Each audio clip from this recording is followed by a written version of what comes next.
Today's pronunciation lesson is contrasting the sounds and ah. First, I will use each sound in a word. Then I will put the words into a sentence so that you can hear them together with contextual clues. Please listen closely to the differences in the sounds. First, the sound in the word done, done, done. Now the sound in the word dawn, dawn, dawn. Now I will use them both in a sentence.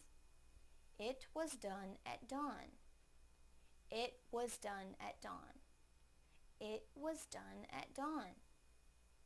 Thank you for watching CartoonEnglish.tv's pronunciation lesson. Come visit our website for free lessons, games, and chat. Bye!